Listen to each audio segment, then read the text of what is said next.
Quand on achète par exemple un plan de pépinière et qu'on veut le former, là on a déjà effectué pas mal de choses. C'est sûr que les Chinois à l'époque, ils mettaient des petites ficelles et ils baissaient les branches. Parce que les branches, elles veulent remonter à 15 mètres, c'est leur vie. Ils mettaient des petits tuteurs comme ça, puis ils laissaient pousser, puis de temps en temps ils coupaient. Ça, c'est une technique très très longue, mais qui fait des arbres magnifiques, la technique du laisser pousser, du laisser croître et de tailler, parce qu'il n'y a pas d'intervention humaine. Donc la branche pousse, on la coupe, il y a un bourgeon qui repart, l'année d'après on coupe, il y a un bourgeon qui repart, on a des arbres magnifiques et on repère tout de suite les arbres chinois. Le japonais qui veut vendre des bonsaïs, parce que c'est pas pour autre chose, le japonais qui veut vendre des bonsaïs, il faut qu'il aille vite, parce qu'il faut qu'il mange lui à la fin du mois. Donc il s'est dit après la guerre, on va essayer de récupérer tout le fil électrique des Américains, donc, parce que c'est pas vieux, hein, la ligature, il ne faisait pas au début du siècle passé. Ils se sont servis de ça, ils se sont aperçus que c'était formidable et magnifique. On gaine la branche, une fois qu'elle a gonflé, on dégaine la branche et elle ne bouge plus. On gagne 10 ans, 20 ans, c'est formidable. Donc en 20 ans, il nous faut un arbre qui a 100 ans. Alors, forcément, le profane, il va se dire, mais comment je fais? Alors, plus on a de choix, mieux ça vaut. C'est-à-dire que pour ligaturer une petite branchette, il faut un petit fil. Pour ligaturer une branchette, il faut du fil. Au fur et à mesure, vous montez dans le diamètre. Vous êtes à peu près dans le millimètre de fil d'aluminium, parce que c'est très fin, c'est très mou, c'est très souple, c'est pratique, on peut ligaturer. Ensuite, 1 mm sur ça, ça ne peut pas tenir la branche. Il faut donc passer à 2 mm. Puis 2 mm 5, jusque là vous me suivez. Puis 3 mm. Et puis vous montez ici à 3 mm 5. Puis à 4 mm. Et puis vous pouvez monter comme ça jusqu'à 5 ou 6. Le plus important du cours, si vous voulez baisser une branche, il faut trouver un fil. Vous pouvez ligaturer une branche avec ça, mais c'est débile. Si vous voulez ligaturer ceci, ce fil-là baisse ma branche. Il est trop puissant. Le plus difficile en ligature, c'est de savoir avec quelle taille de fil on ligature. Lorsque les pros, les pontes, les grands chefs se sont aperçus que pour avoir une ligature efficace et pas trop visible, le fil d'aluminium recouvert de cuivre nécessitait un diamètre trop important. Donc, si vous voulez, pour ligaturer une petite branche comme ça, pour pas qu'elle marque, pour que ce soit efficace, il faut au moins du 2 mm 5 ou du 3 mm. Donc, c'est très gros. Ils se sont aperçus qu'en prenant du fil de cuivre du tiers du diamètre, ça refaisait au même. Alors, le fil de cuivre, il le recuise, il le porte rouge, il le remplit pour mou. À ce moment-là, on peut le positionner très facilement, presque comme du fil d'aluminium cuivré. Et ce fil sur la branche va s'écrouir, va chauffer, va refroidir et va devenir dur. C'est pour ça qu'ensuite, malheureusement, vu le prix des fils, mais si vous voulez bien faire, il faut tout couper pour l'enlever. Ensuite, troisième chose, après le cuivre, après l'aluminium cuivré, j'ai quelques azalées. L'azalée ne supportant pas le cuivre, j'ai été obligé d'acheter du fil d'aluminium. Simple. Donc quand on ligature un arbre, on ligature tout. De haut en bas. On a d'abord ligaturé le tronc, et l'année d'après, ou 2 ans plus tard, on va enlever le tronc est fait, on ligaturera les branches. Ne ligaturez pas tout à la fois. Hein? On applique la technique de Kawabe-san, du maître Kawabe. Quand on fait à la fois le tronc et à la fois les branches, ça freine trop la sève. Votre arbre, pendant 1 an, 1 an et demi, il ne va rien faire. Et s'il fait quelque chose, s'il est mal nourri, il ne va pousser que de là. Il va vous faire des jets monumentaux ici, ici, là il ne va rien vous faire. En bas il ne va rien faire, toutes ces zones-là il ne va rien faire, il va pousser un peu de la tête là, il va pousser un peu de la tête là, il va pousser un peu ici. Donc d'abord vous formez vos troncs pendant 1 an ou 2. Pour former les troncs, pour former les troncs, il faut absolument les protéger. Parce que l'écorce, même si vous donne l'impression qu'elle est dure, l'écorce est molle. Vous avez tous remarqué que c'est mou. Quand vous êtes sur ça et que vous voulez le former, il faut absolument protéger. Alors les Italiens vous avez sorti cette espèce de sac à patates en lanière, parce que c'est du sac à patates en lanière. J'ai essayé sur des troncs, j'ai fait des sacrées ligatures. Et comme j'oublie en permanence, là j'oublie un érable, il a une marque sur la branche, c'est moral. Tu mouilles le cisane? Ça, je ne le mouille pas. Par contre, ça, vous avez plusieurs qualités. Il faut prendre une jolie qualité bien large. Le problème, c'est que ce sont des fibres végétales. Donc, ce qu'il faut faire, c'est les étaler. Mais avant ça, si vous voulez ligaturer le samedi matin, par exemple, le vendredi soir, vous foutez ça dans l'eau. Ce n'est pas de le mouiller et de s'en servir 3 minutes après. Il faut que la fibre interne se mouille. À ce moment-là, quand elle va se ramollir un peu, quand vous allez bien l'étaler comme ça, vous allez l'appliquer. Vous allez l'appliquer très serré sur l'écorce. Hein? Il ne faut pas faire un nœud, comme ça, là, ça ne sert à rien. Il faut l'appliquer sur l'écorce. Alors, un seul, ça ne suffit pas, il faut en prendre plusieurs. Donc, tout ceci, je ne peux pas l'expliquer. Tout ceci, ça se fait en pratique. Donc, vous prenez votre raffia et vous posez tout ceci bien mouillé dessus. Ce qui fait qu'ensuite, vous allez là-dessus mettre votre ligature, ou vos ligatures, etc. Vous allez serrer. Lorsque le raffia va sécher, lui-même va serrer. Et ça n'a comme but que de gainer l'écorce pour éviter qu'elle craque. Déjà, la ligature, si vous les pliez comme ça, il faut mettre une ligature dessus, parce que si vous mettez la ligature là et là et que vous pliez, ça va craquer là. La ligature force la branche à se plier, mais il faut que là où la branche se plie dans la partie convexe, il y ait une ligature. Et ça aide, ça va répartir les forces de la génératrice de contact du fil sur l'ensemble de la branche. Ça, c'est le plus important. Alors ça, c'est gonflant à mettre, la ligature, c'est gonflant à faire. Alors ensuite, maintenant, dans l'application des fils, ici qui est bon en application, j'ai regardé, il n'y a pas grand-chose à dire. Il y a des choses essentielles à savoir. Un, si vous voulez faire votre tronc, il faut penser à bien ancrer votre fil dans le pot, voire même à le faire sortir et à le plier. De façon à ce que quand vous allez vouloir plier votre tronc, vous n'ayez pas le fil qui sorte d'un coup. Parce que du moment qu'il y a action, il y a réaction. Donc si vous voulez plier votre arbre, il faut que le fil soit ancré. Si vous l'avez fait rentrer que de 5 cm là, ça ne suffira pas. Parce que quand vous aurez fini, ça fera ça. Donc au besoin, quand vous avez un petit arbre, si vous commencez par les troncs, vous descendez votre fil et vous l'ancrez au fond. Et vous-même, vous faites un angle et vous le faites sortir dessous.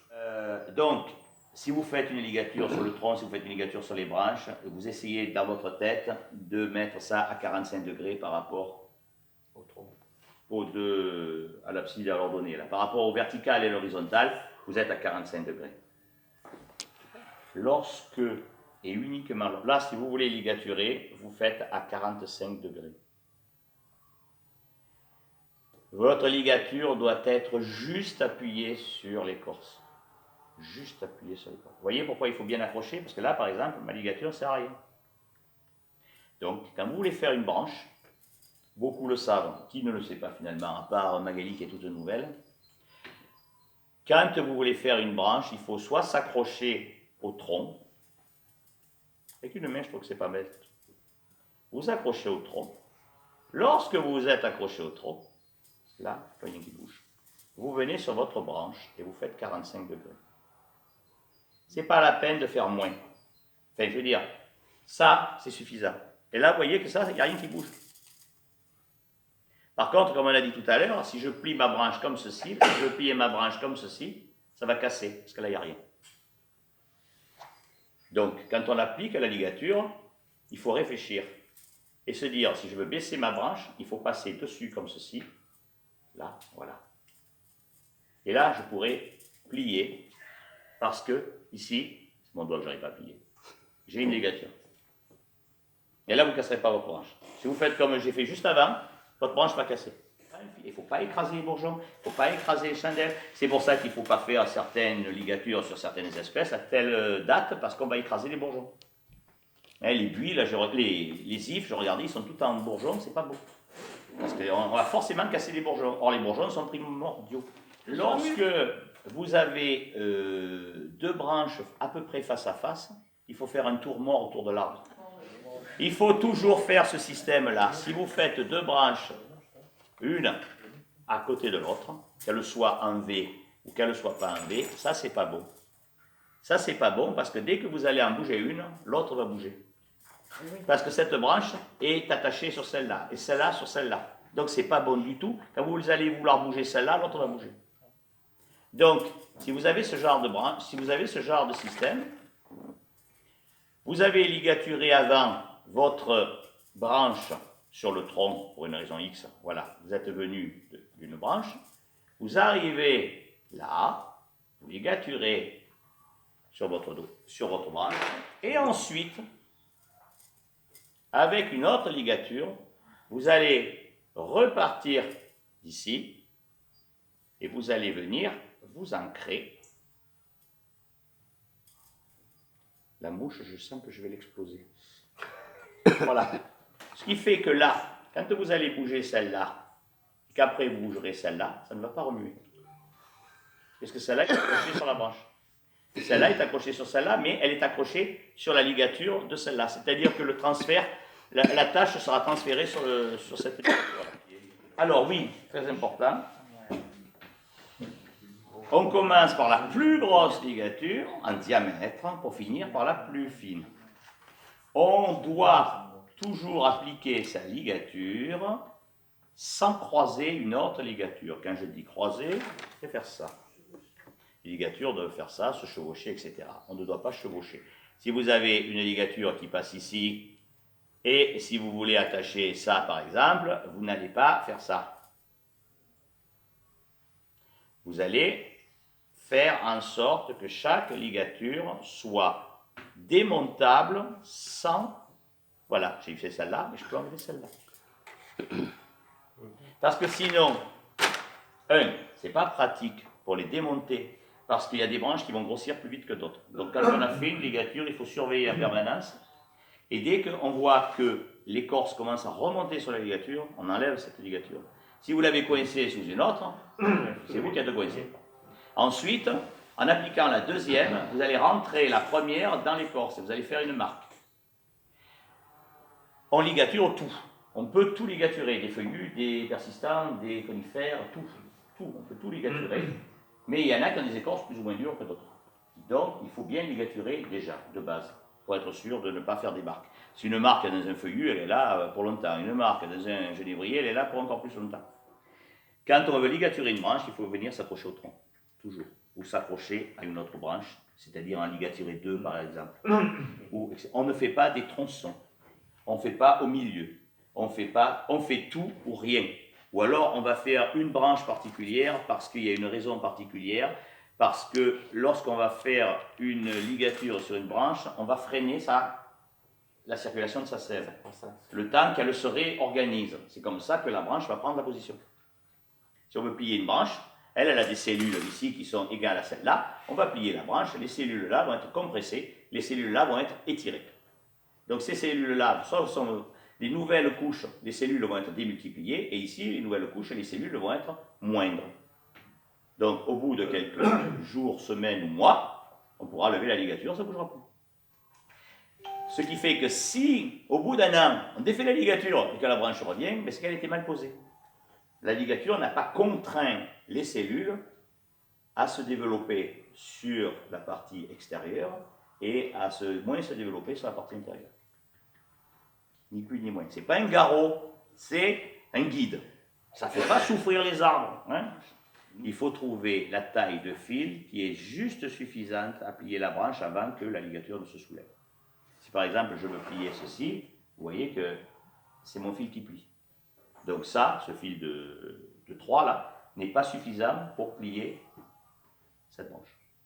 Il faut prendre un 3,5 ou un 4. Donc, en principe, on n'a pas toutes les tailles. On prend un 4 et on s'aperçoit que quand on plie comme ça marche. Donc, on va mettre un fil de 4. Donc, il faut penser que, et une chose essentielle, indispensable, et j'ai fini, on ne fait pas la ligature d'une forme d'un arbre en se disant, après, qu'est-ce que je vais faire comme forme? Si on a acheté un arbre de pépinière, on prend du fil, on ligature tout, et après, alors, on va prendre la branche, là. Alors, la branche, je vais la mettre en bas, je vais la tordre à droite. Elle va suivre, elle est ligaturée. Elle est tenue, elle est contrainte. Donc, on va la prendre là, puis on va faire les autres. Ah oui, mais la branche, non, finalement, je vais la remettre là. Ah, puis celle-là, je vais la rebaisser. Là, je vais le tirer. Là, oui, mais alors ça ne va pas. Je vais tourner là. Alors, c'est la branche, je vais la remettre, je vais la mettre là. Et après, on va se dire, eh ben, au club, il m'a fait faire la ligature, c'est tout mort. Parce que, comme j'ai dit tout à l'heure, quand on va plier la branche, j'étais ici, quand on va plier la branche ici, on va étirer les cellules. On va tirer l'écorce. Exactement comme ça. Ça, c'est très costaud. Mais ça, si vous le tirez, voilà, là vous avez ligaturé à mort une branche. Si après vous vous dites, ah ben non, finalement, je vais la mettre ici. Ah ben non, finalement, je vais la mettre là. Vous vous rendez compte? Vous avez, au lieu de détendre que ça, vous avez détendu un coup ici, vous avez détendu un coup ici, vous avez détendu un coup ici. Quand vous avez détendu, vous avez des chances d'avoir brisé les liens d'osmose de l'eau et des minéraux et tout ça. Et au bout d'un moment, eh ben, il se passe ça. Et ça, vous ne le voyez pas, parce que c'est dans l'écorce. Et votre branche, elle est morte. Parce que les deux morceaux, là, ne vont pas se ressouder. C'est le même topo. Du moment qu'ils se sont ouverts, c'est pour ça que quand parfois on fait des micro-cassures, on vous dit mais du mastic, parce que le mastic est nourrissant. Le mastic est nourrissant et va protéger de l'air.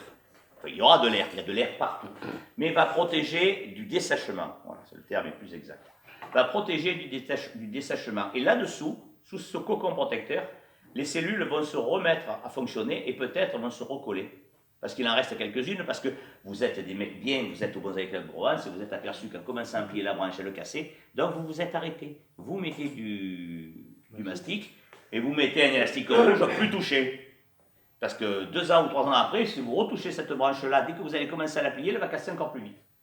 Parce que justement, c'est une cassure. C'est comme quand on s'est cassé une jambe, pendant 2, 3, 4 ans, on sent la cassure. Voilà, c'est ce que je disais, tu vois. Président vénéré, bonjour. Nous sommes 30, il y en a 30 qui me regardent te répondre.